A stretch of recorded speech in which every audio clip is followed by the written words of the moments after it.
Auditor General released a report today on the number of Michigan seniors who died of COVID-19 in long-term care facilities. Critics of Governor Gretchen Whitmer claim the audit shows her office undercounted those deaths. But as our Capitol correspondent Tim Skubic reports, state health officials claim those critics are intentionally comparing apples to oranges. The governor's public health director reports 5,675 senior citizen deaths in long-term care facilities. But the Auditor General, Douglas Ringler, contends the number is really 8,061. And the release of his 13-page letter here explains how the Auditor General got to a different number than the health director, Elizabeth Hertel. She says it's very simple.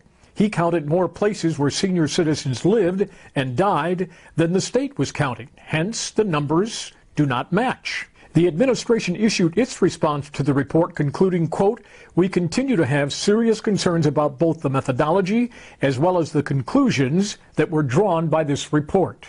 By the way, the Auditor General says no conclusions were drawn.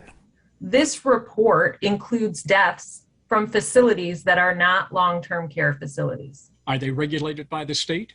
No. And so you are saying you had no responsibility to count those people in those non-state regulated facilities. They're not long-term care facilities.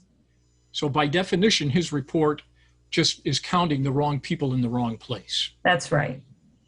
However, the Republican chair of the House Oversight Committee, looking into these deaths, asked the Auditor General to expand the search to include adult foster care facilities and other non-regulated senior facilities in the state. The department gave us what they called their nursing home death count, but it did not include all the facilities. And so what we asked the Auditor General to do is say, hey, let's actually look at all the facilities that were encompassed by that order, not just the ones that self-reported, but every single one of them, and let's just see what the actual number is, and it turns out it's 30% higher than what the Whitmer administration told us. Representative Johnson and other Republicans have accused the governor of undercounting these deaths.